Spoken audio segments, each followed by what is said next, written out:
And now joining us from Beijing is Zhang Junshe. He's a senior captain and the vice president of China's Naval Research Institute. Thanks so much for joining us.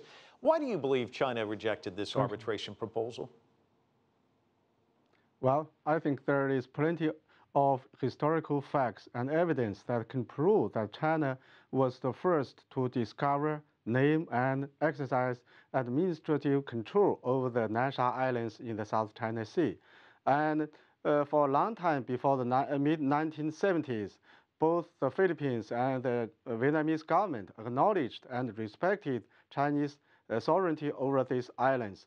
And they had never raised their sovereignty claims over these islands before the mid-1970s.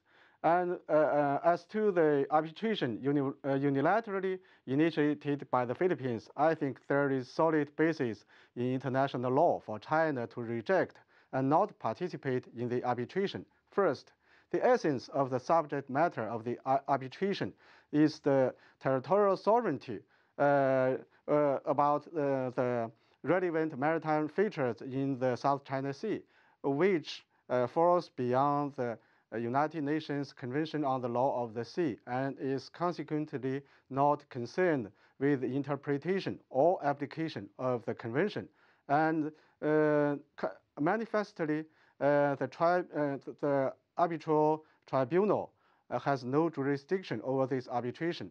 Second, there is an agreement between China and the Philippines to settle the dispute through negotiations as embodied in bilateral instruments between the two countries and also in the DOC, the Declaration on the Conduct of Parties in the South China Sea, signed by China, the Philippines, and other member states of ASEAN in 2002. So in this way, the Philippines has violated international law.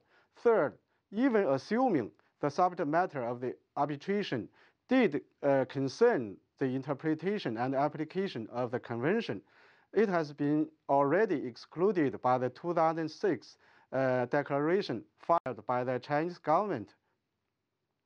Oh, well, Mr. Zhang, you brought up two, which of course ASEAN. What role can ASEAN play in kind of settling this dispute, do you think? Well, I think China attaches great importance to the role of ASEAN and also the Declaration on the Conduct of Parties in the South China Sea, which China and ASEAN countries signed in 2002. And China has actually strictly following the principles of the DOC. Article 4 of the DOC explicitly stipulates that all parties concerned in the South China Sea disputes should undertake to resolve their disputes through negotiations in accordance with universally recognized principles of international laws, including the 1982 Convention. But I think the Philippines has violated its promise in signing the DOC. In recent years, actually, it is the Philippines that has made constant provocations against China. It's not China that has become increasingly assertive in this area. Mr. Zhang, thank you so much for your time joining us from Beijing there live.